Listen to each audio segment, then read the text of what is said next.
നിങ്ങളുടെ ഇഷ്ട പരമ്പരകളുടെ മുഴുവൻ എപ്പിസോഡുകളും ടെലികാസ്റ്റിന് ശേഷം എക്സ്ക്ലൂസീവായി സൺ നെക്സ്റ്റ് ആപ്പിലൂടെ കാണൂ. ഇന്ത്യൻ ഉപഭോക്താക്കൾക്ക് മാത്രം സൗജന്യം.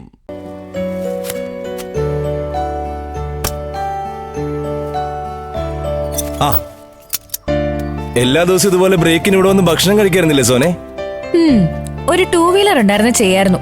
ഇതിപ്പോ ഈ വെയിലത്ത് ഭയങ്കര പാടാ. അത് ശരിയാ. 2 വീലർ ഉണ്ടായിരുന്നെങ്കിലേ എനിക്ക് നിന്നെ കൊണ്ടുവിടാനും ഉച്ചക്ക് വിളിക്കാൻ വരാനൊക്കെ പറ്റുമായിരുന്നു. അങ്ങനെയാണെങ്കിൽ ഇടയ്ക്ക് വന്ന് ശ്യാമോക്ക് പാലൊക്കെ കൊടുക്കായിരുന്നു. ഒക്കെ ശരിയാ. പക്ഷെ ഇപ്പോഴത്തെ സാഹചര്യത്തില് 2 വീലറിനെ കുറിച്ച് ചിന്തിക്കാൻ പോലും സാധിക്കില്ല. അമ്മ എന്തോന്നും മിണ്ടാത്തത്? ഞാനെന്തു പറയാനാ, നിങ്ങൾ ഓരോന്ന് പറഞ്ഞോണ്ടിരിക്കല്ലേ. അല്ലെങ്കിൽ തന്നെ ഇപ്പൊ സ്കൂട്ടറോ കാറോ വേണമെങ്കിൽ വാങ്ങിക്കാം, പക്ഷെ വേണോന്ന് വെക്കണം. അമ്മ എന്തൊക്കെയാ പറയുന്നേ? അമ്മ പറയുന്നതിൽ കാര്യം ഉണ്ടാവും. എന്താ ശ്യാം, നിന്റെ അച്ഛനെ കുറിച്ച് ഒരു വിവരവും ഇല്ലല്ലോ. വിളിച്ചിട്ടാണെങ്കിൽ കിട്ടുന്നുമില്ല. അറിയില്ല, എന്നെ വിളിക്കാറില്ല. അതെന്താ? അല്ല, നിന്നെ ഇവിടെ ആക്കിയിട്ട് അച്ഛൻ മുങ്ങിയോ?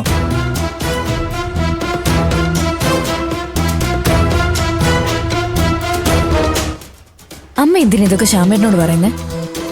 അവന്റെ അച്ഛന്റെ കാര്യം അവനോടല്ലാതെ ഞാൻ ആരോടാ പറയേണ്ടത്? ഹോസ്പിറ്റലിലെ കാര്യങ്ങൾ ഉൾപ്പെടെ പലതും ഉണ്ടായിരുന്നു. അതൊക്കെ ചെയ്ത് ഇന്ദ്രനാ. അതാരും മറക്കാതിരുന്ന കൊള്ളാം.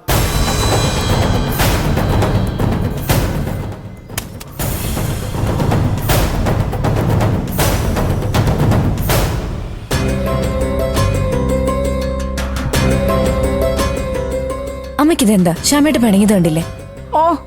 നിനക്കത്ര പൊള്ളിയോ? പൊള്ളി.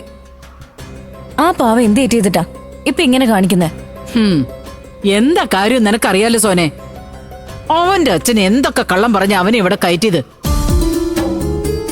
ശ്യാമേട്ടന്റെ അച്ഛൻ എന്തെങ്കിലും തരികിട കാണിച്ചിട്ടുണ്ടെങ്കിൽ അതിന് ശ്യാമേട്ടനെ കുറ്റപ്പെടുത്തണോ? പിന്നെ ഞാൻ ആരോടാ ചോദിക്കേണ്ടത്? അവന്റെ അച്ഛന്റെ വാക്ക് വിശ്വസിച്ച് ഇന്ന് ഈ നിമിഷം വരെ അവൻ ഒരു കുറവുമില്ലാതെ നോക്കിയില്ലേ? അതുപോരെ.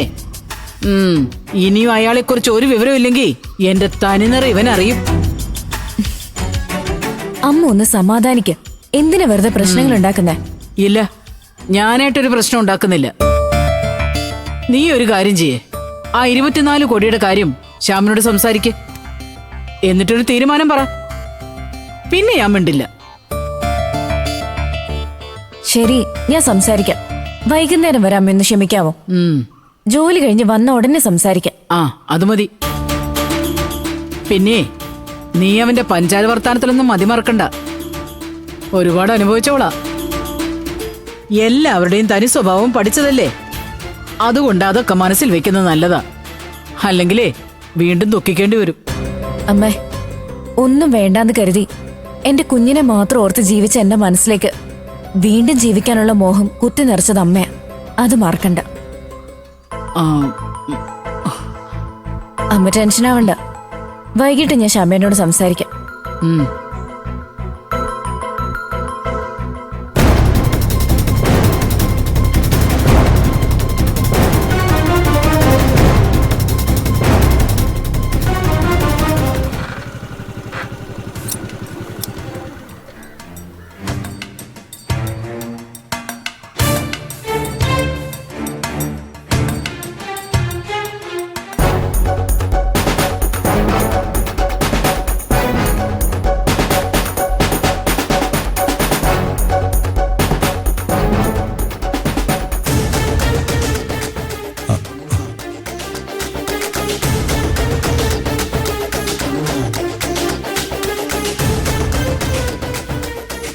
ഹർഷ എന്താ ഇവിടെ?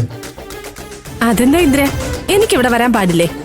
വരാൻ പാടില്ലെന്ന് ആരും പറഞ്ഞില്ലല്ലോ. നീ ഇപ്പൊ ഇരിക്കുന്നത് ഗസ്റ്റിന്റെ സീറ്റിലല്ല, അതുകൊണ്ട് ചോദിച്ചാ. നീ തെറ്റിദ്ധരിക്കണ്ട ഇന്ദ്ര. നിങ്ങൾ തമ്മിൽ മദ്യപിച്ച് ഉടക്കിയതിന്റെ പേരില് രവിയേട്ടൻ ഇങ്ങോട്ട് വരാനൊരു മടി. അതാ നിന്നെ സഹായിക്കാൻ ഞാനിങ്ങോട്ട് വന്നത്.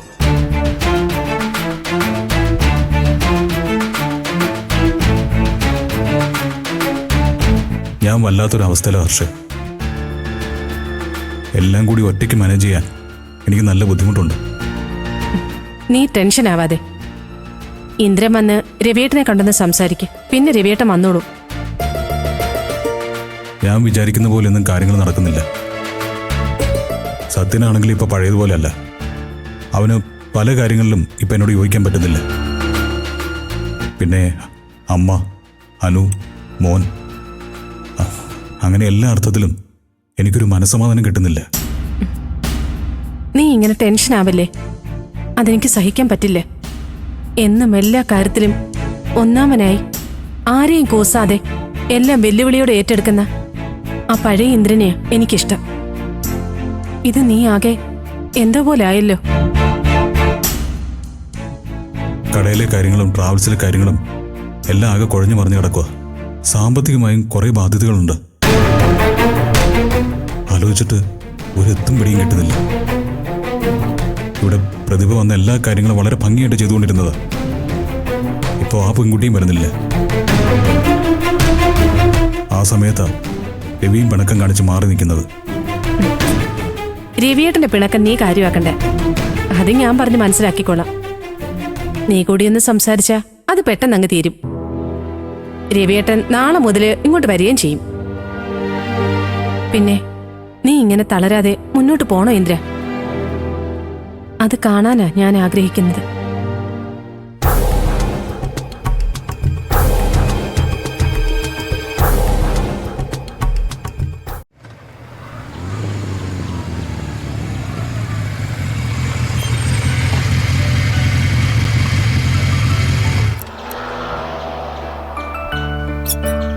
വാ മോനെ.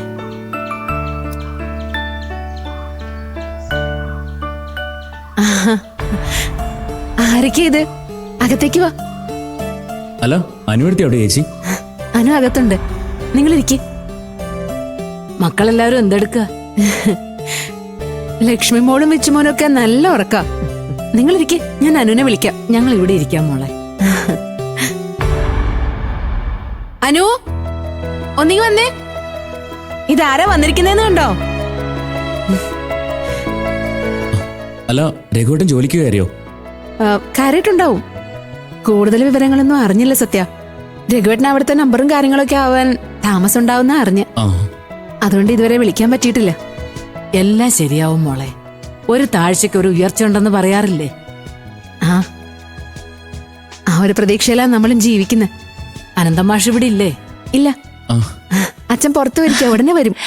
സത്യ, ഭാനുമേ,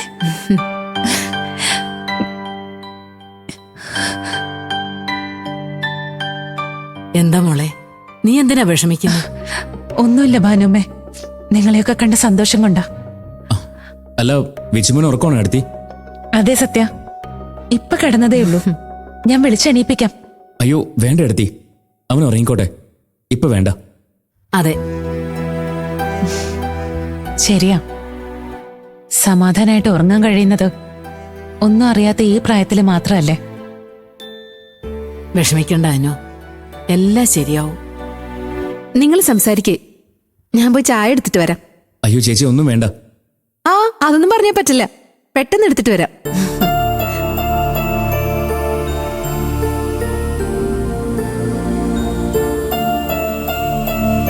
എന്തൊക്കെയാ മോളെ നടക്കുന്നത്? നീയും ഇന്ദ്രനും തമ്മിൽ എന്താ പുതിയ പ്രശ്നം?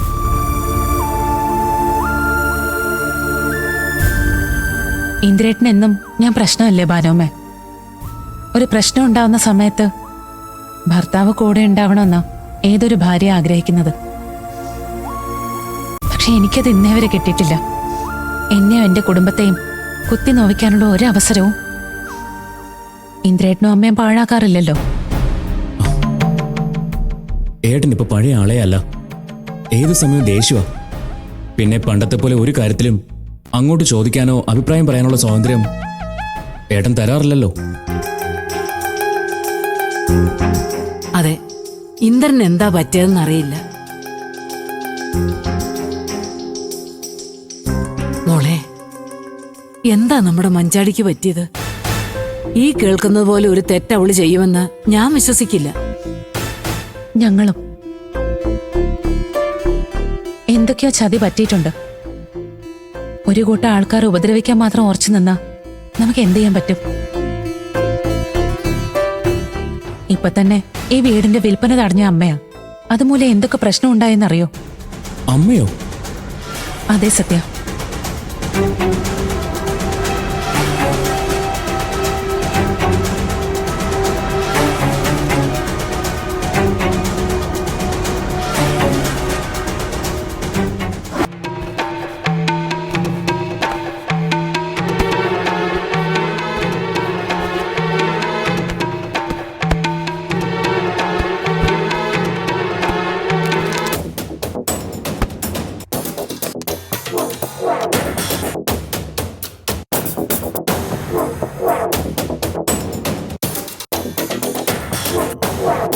ഇതൊരു പുതിയ ഫോണാണല്ലോ, ഇതെങ്ങനെ ഇവിടെ വന്ന്?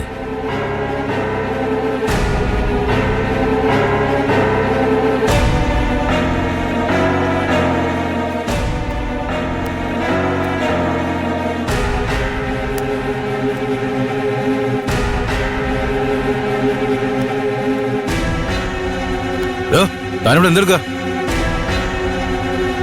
റൂം ക്ലീൻ ചെയ്യാനാണെന്ന് പറഞ്ഞ് മൊബൈലിൽ കളിക്കുവാണോ? അയ്യോ അല്ല സാർ, വീട്ടിൽ നിന്ന് അത്യാവശ്യം ഒരു മെസ്സേജ് വന്നാ, അതൊന്ന് നോക്കിയതാ. മര്യാദയ്ക്ക് ജോലി ചെയ്താലേ തനിക്കിവിടെ തുടരാം. അല്ലാതെ ഈ ഫോണും നോക്കി ജോലിയിൽ കുഴപ്പം നോക്കിയാ വൈകാതെ ഇവിടെ നിന്ന് ഇറങ്ങേണ്ടി വരും. സോറി സാർ, ഇനി ഞാൻ വർത്തിക്കില്ല.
ഇന്ദ്ര ഇരിക്ക്.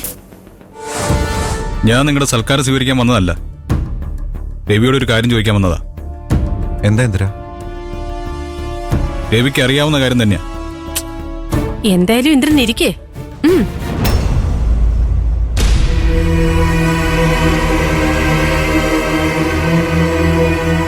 ഇനി പറ. രവിക്ക് ട്രാവൽസിൽ ജോലിക്ക് വരാൻ പറ്റൂല്ലോ, അതിനെനിക്കൊരു തീരുമാനം അറിയണം.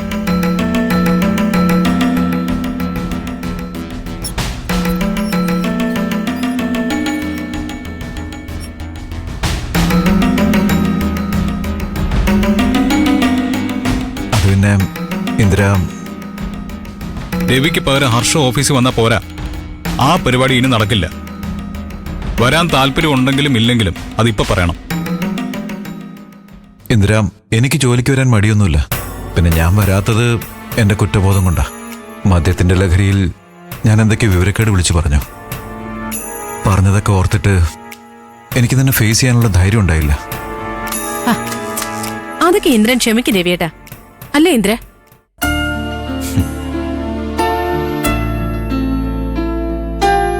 അതെ, മദ്യലഹരിയിൽ വിളിച്ചു പറഞ്ഞതിന് ആ വിലയെ ഞാനും കൊടുത്തിട്ടുള്ളൂ.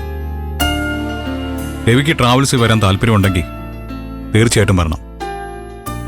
ഞാൻ വരാം, ഞാൻ ഉറപ്പായിട്ടും വരാം. കണ്ട, ഇത്രേ ഉള്ളൂ. പരസ്പരം സംസാരിച്ച തീരാവുന്ന ഒരു ചെറിയ പിണക്കം മാത്രമേ നിങ്ങൾക്കിടയിൽ ഉണ്ടായിട്ടുള്ളൂ. അതെ, എല്ലാ മദ്യപാനത്തിന്റെയും പ്രശ്നം ഇത് തന്നെയാ. ഇത് പക്ഷേ ഓവറായതുകൊണ്ടാണ്. ഞാൻ എന്തായാലും ഇത് ലിമിറ്റ് ചെയ്താൽ ഒരു പ്രശ്നം ഉണ്ടാവില്ല. ആ ബെസ്റ്റ്. അത് പറയേണ്ടതേ രവിയേട്ടനല്ല, ഈ ഞാനാണേ. എന്റെ ഭാഗത്തും തെറ്റുകളുണ്ട്. അതൊക്കെ പരസ്പരം മറന്ന് നമുക്ക് മുന്നോട്ട് പോവാം. എന്താ? അതെ, അതാണ് വേണ്ടത്. അതെ, നമുക്ക് അതിന്റെ സന്തോഷത്തിന് ഒരു ചെറിയ സ്മോൾ ആയാലോ? എന്താ ഇന്ദ്ര? ശരി, ഞാൻ റെഡിയാ. അത് വേണോ? ഞാൻ പറഞ്ഞല്ലോ ഹർഷേ, ഇനി മുതൽ എല്ലാത്തിനും ഒരു ലിമിറ്റ് ഉണ്ടാവും. അതുപോലെ ശരി, ഇനി ഞാനായിട്ട് നിങ്ങളുടെ സന്തോഷത്തിന് എതിര് നിൽക്കുന്നില്ലേ?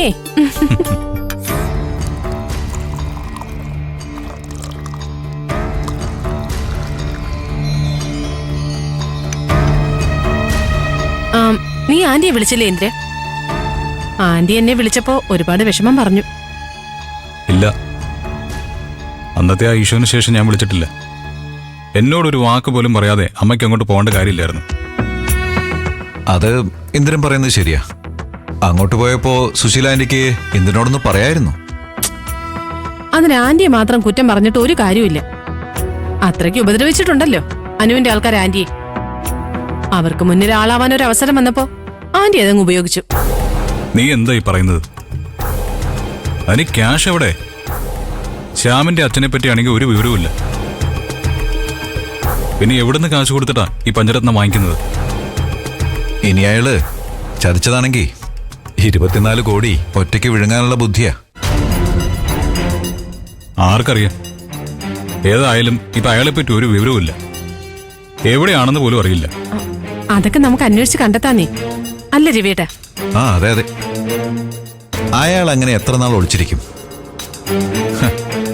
എന്നെങ്കിലും പുറത്തു വരാതിരിക്കില്ലല്ലോ. അതൊക്കെ ശരിയാ, പക്ഷെ അതിന്റെ പേരില് ആ പാവ സുശീലാന്റിയെ വിഷമിപ്പിക്കരുത്. ഇന്ദ്രന്റെ നന്മ മാത്രം ആഗ്രഹിച്ച് പ്രാർത്ഥനയോടെ കഴിയുന്ന ആളാ ആന്റി. ആ, എനിക്ക് അമ്മയോട് ഒരു പിണക്കവുമില്ല. അമ്മ തന്നെ എനിക്കല്ല.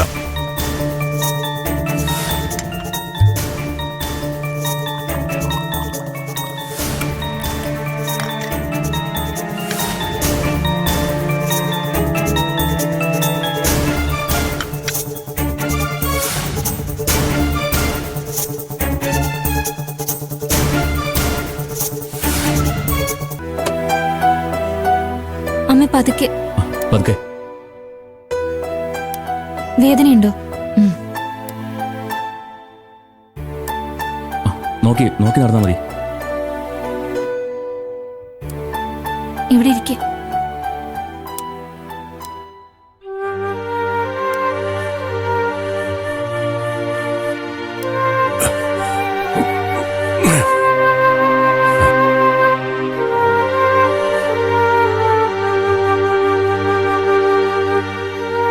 വീട്ടിലെത്തിയ ഉടനെ പാതി ആശ്വാസായി. ഈശ്വരാനുഗ്രഹം കൊണ്ട് രക്ഷപ്പെട്ടത്. അതെ, വിളിച്ച് പ്രാർത്ഥിക്കാത്ത ഈശ്വരന്മാരില്ല. സത്യം കൂടിയില്ലായിരുന്നെങ്കിൽ മനീഷ ശരിക്കും തളർന്നു പോയേനെ. അതെ, ഈ സിറ്റിയില് ഞങ്ങൾക്ക് ആരുമില്ലാത്തന്റെ ബുദ്ധിമുട്ടും വിഷമവും അറിഞ്ഞത് ഇപ്പോഴാ. സത്യേട്ടനോട് എങ്ങനെയാ നന്ദി പറയേണ്ടതെന്ന് എനിക്കറിയില്ല. അത്രയ്ക്ക് വലിയ സഹായോ ഞങ്ങൾക്ക് വേണ്ടി ചെയ്ത്. നിങ്ങളൊക്കെ എന്തിനാ എന്നെ അന്യനായി കാണുന്നത്? ഞാൻ എൻ്റെ കടമയെ ചെയ്തിട്ടുള്ളൂ. എനിക്ക് വേണ്ടി ഒരുപാട് സഹായങ്ങൾ അങ്കിൾ പലപ്പോഴേ ചെയ്തിട്ടുണ്ട്. അതൊന്നും അത്ര വേഗം മറക്കാൻ എനിക്ക് സാധിക്കില്ല. സത്യേട്ടന്റെ നല്ല മനസ്സുകൊണ്ട് മാത്രം ഇങ്ങനെയൊക്കെ ചിന്തിക്കാനും പറയാനും സാധിക്കുന്നത്. എനിക്കറിയാം, ഞങ്ങളെ സഹായിക്കാൻ വന്നതിന്റെ പേരില് പലരും സത്യേട്ടനെ കുറ്റപ്പെടുത്തുകയും ചീത്ത പറയുകയൊക്കെ ചെയ്തിട്ടുണ്ടാവും. അതൊന്നും കാര്യാക്കാതെയല്ലേ ഇന്ന് ഈ നിമിഷം വരെ ഞങ്ങളുടെ കൂടെ നിന്നത്. അങ്ങനെയൊന്നും കരുതണ്ട. ആപത്ത് സമയത്ത് കൂടെ നിൽക്കുന്നത് ഒരു മാനുഷിക പരിഗണന കൂടിയാ. ഞാൻ അത് മാത്രമേ ചെയ്തിട്ടുള്ളൂ. ഇങ്ങനെയുള്ള സമയത്താ കൂടെ ആരെങ്കിലും ഉണ്ടായിരുന്നെങ്കിലെന്ന് തോന്നിപ്പോന്നത്. ബിസിനസിന്റെ കാര്യം മാത്രം ഓർത്തിട്ടാ നാടും വീടൊക്കെ ഉപേക്ഷിച്ച് ഇങ്ങോട്ട് വന്നത്. ഇപ്പൊ തോന്നുക ഒന്നും വേണ്ടായിരുന്നു.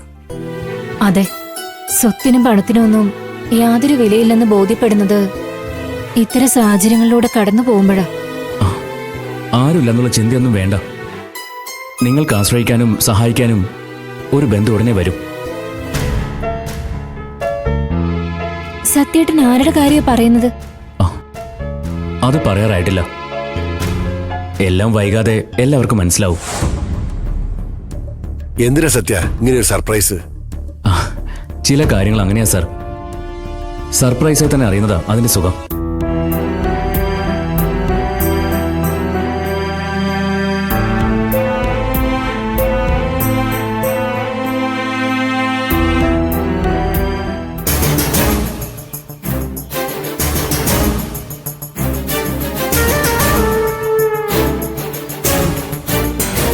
ആന്റി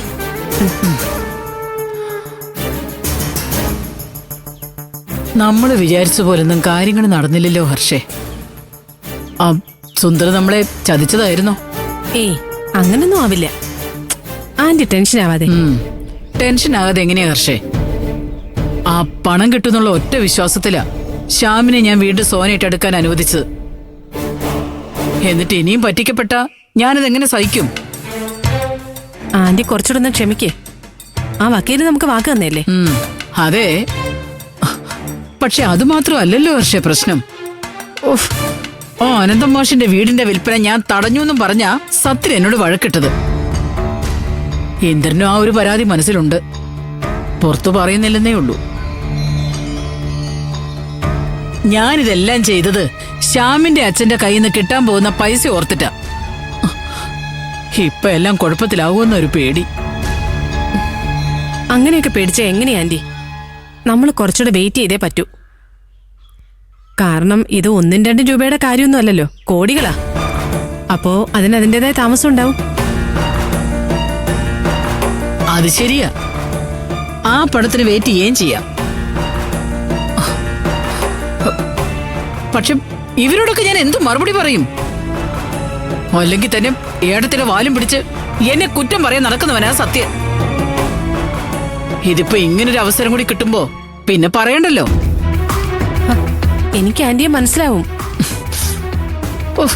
ഓ അനന്തമാഷിന്റെയും മക്കളുടെയും മുമ്പില് തല ഉയർത്തിപ്പിടിച്ച് നിൽക്കാനുള്ള അവസരമായി എനിക്ക് നഷ്ടമായത്. അങ്ങനെ അങ്ങ് നിരാശപ്പെടുകയൊന്നും വേണ്ട, അതിനൊരു വഴിയുണ്ട്. എന്തു വഴി?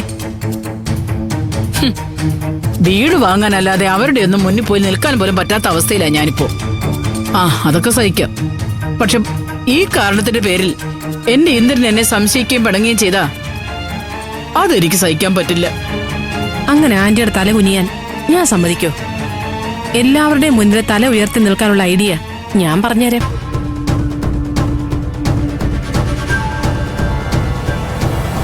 എന്താ ഹർഷേ, കാര്യം പറ. ആന്റി സംഗതി അല്പം സീരിയസാ.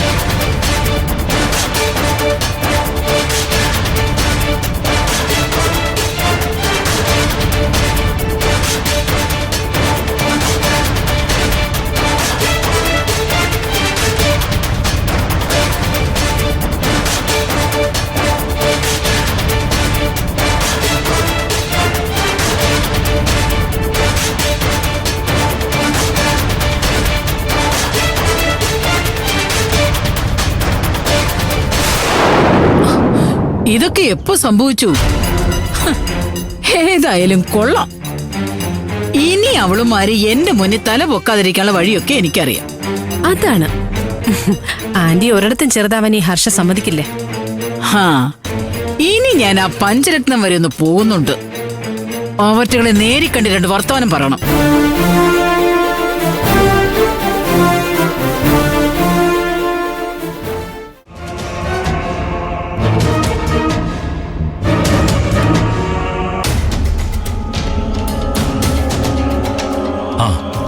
സുശീല എപ്പോ വന്നു?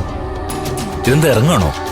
അതെ, മാഷിന്റെ മക്കള് എന്നെ ശരിക്ക് സൽക്കരിച്ചു. തൃപ്തിയായിട്ട് ഇറങ്ങുക. അല്ല മാഷേ, അറിയാൻ മേലതുകൊണ്ട് ചോദിക്കുക, നിങ്ങളും നിങ്ങളുടെ മക്കളും കൂടി ഈ കുടുംബ കൊട്ടിക്കലാശം നടത്താൻ പോവാണോ? ആണോ?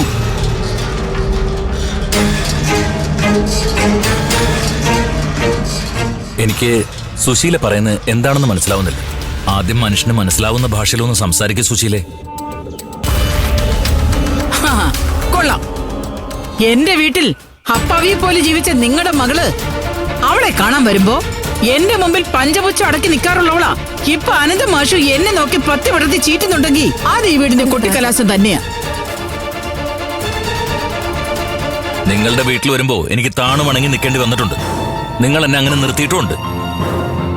പക്ഷെ ഇപ്പോ സുശീലേ, എന്റെ മോൾ എന്റെ വീട്ടിലാ ഉള്ളത്. ഇവിടെ വരുന്നവർ ഇങ്ങോട്ട് ബഹുമാനം കാണിച്ചാ അങ്ങോട്ടും ആ ബഹുമാനം ഞങ്ങൾ കാണിക്കും. സുശീലയ്ക്ക് മനസ്സിലായല്ലോ? സുശീല വന്ന കാര്യം പറ. ഓ അതൊക്കെ ഞാൻ പറഞ്ഞിട്ടുണ്ട്. ഈ വീട് 1.25 കോടിക്ക് വിറ്റ് തരാമെന്ന് ഞാനൊരു വാക്ക് തന്നിട്ടുണ്ടായിരുന്നല്ലോ. അതിന് തയ്യാറായിട്ട് വന്ന ഒരാൾ നിങ്ങളുടെ ഇളയ മകളുടെ കോവളക്കഥ അറിഞ്ഞ് പിന്മാറി. ഇതുണ്ടായ കാര്യമാണല്ലോ മാഷെ.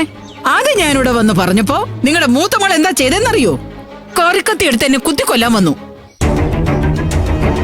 കുലമുടിയാൻ കാലത്ത് കറിക്കത്തി കൊലക്കത്തിയാവുന്ന ഞാൻ കേട്ടിട്ടുണ്ട്. പക്ഷെ ഇവളുടെ ഒന്നും കൈകൊണ്ട് ചാവേണ്ട ഗതികടി സുശീലിക്കില്ല.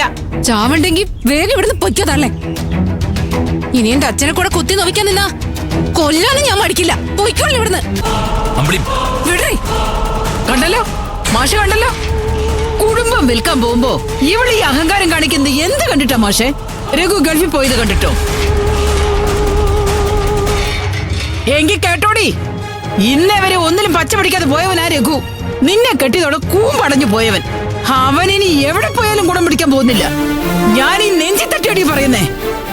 സുശീലയുടെ നേരെ കത്തി ഓങ്ങിയതിന്റെ അഹങ്കാരത്തിന് നിന്റെ അവനും വിളക്കിന് മുമ്പിൽ വട്ടം കറങ്ങുന്ന മഴപ്പാറ്റിയുടെ ആയുസേ ഉണ്ടാവൂ. മതി, നിർത്ത്.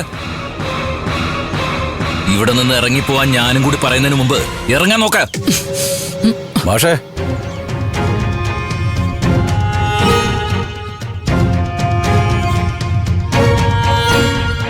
അല്ല മാഷേ, നമ്മുടെ രഘുവിന് എന്താ പറ്റിയത്? അവൻ തിരുവനന്തപുരത്ത് സബ് ജയിലിൽ കിടപ്പുണ്ടെന്ന് എന്റെ മരുമകൻ പറഞ്ഞല്ലോ.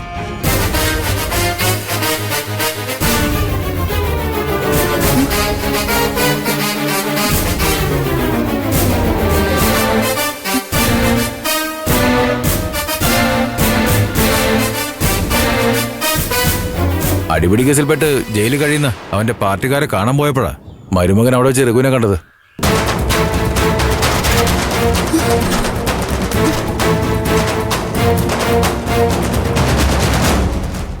പ്രഭാകര, നീ എവിടെ നിന്ന് എന്തൊക്കെയോ കേട്ടോന്ന് കരുതി അത് ഈ വീട്ടിൽ വന്ന് വിളമ്പാൻ നിൽക്കരുത്. ഞങ്ങളുടെ രഘു ദുബായിൽ പോയിട്ട് ദിവസങ്ങളായി. പിന്നെ എങ്ങനെയാ അവൻ തിരുവനന്തപുരത്തെ ജയിലിൽ കാണുന്നത്? എന്റെ മരുമകൻ എന്തിനാ മാഷെ കള്ളം പറയുന്നത്? രഘുവിനെ അവന് പണ്ടേ അറിയാവുന്നതല്ലേ. അവൻ കണ്ണുകൊണ്ട് കണ്ട കാര്യ പറഞ്ഞത്. നിങ്ങൾ വിശ്വസിക്കുന്നെങ്കിൽ വിശ്വസിച്ചാ മതി.